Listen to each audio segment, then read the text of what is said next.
Hi friends, welcome to smart விட்டு சமையல். நாங்கள் இன்றைக்கி குருமா தான் செய்ய போகிறோம். ஃபஸ்ட்டு எண்ணெய் ஊற்றிட்டு 1 ஸ்பூன் எண்ணெய் ஊற்றினா போதும். குருமாவுக்கு கரம் மசாலா ஆட் பண்ணிவிட்டு 2 வெங்காயம், பச்சை மிளகா 3, அதுக்கப்புறமா தக்காளி ஒரு 2 தக்காளி பழமாக பார்த்து எடுத்துக்கோங்க. நல்லா வதக்கிடுங்க. நல்லா வதக்கிக்கோங்க. நான் பேன் சின்னதாக வச்சுட்டு, அதனால் உங்களுக்கு கிளியர் கட்டாக தெரியாது, அதனால் நான் எக்ஸ்பிளைன் பண்ணுறேன், பார்த்துக்கோங்க. இப்போ கல்லுப்பு 1 ஸ்பூன் ஆட் பண்ணிக்கோங்க.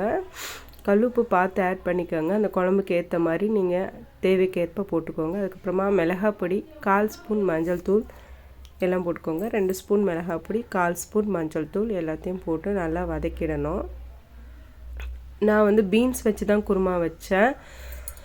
அதனால் கேரட்டு அதெல்லாம் போடணுன்னு அவசியம் இல்லை. நம்மக்கிட்ட என்ன காய் இருக்கோ அதை வச்சு நம்ம குருமா வச்சுக்கலாம். முருங்கைக்காய் போட்டு கூட குருமா வைக்கலாம், கத்திரிக்காய் போட்டு குருமா வைக்கலாம், நம்ம இஷ்டம்தான்.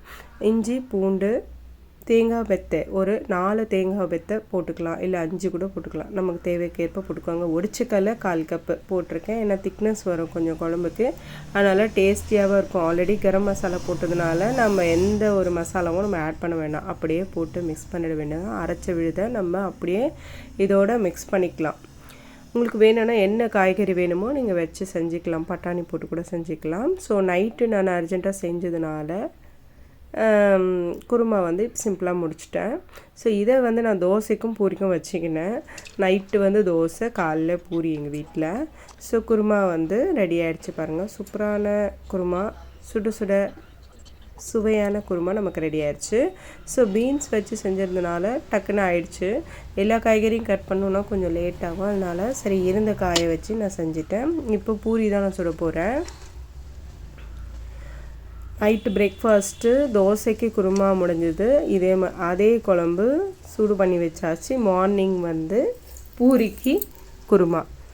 ஸோ என்னடா நைட்டு குழம்பு வச்சிடறான்னு யோசிக்காதீங்க. ஸோ நமக்கு டைம் இருக்கும்போது அதை சேவ் பண்ணிக்கிறோம், அவ்வளோதான்.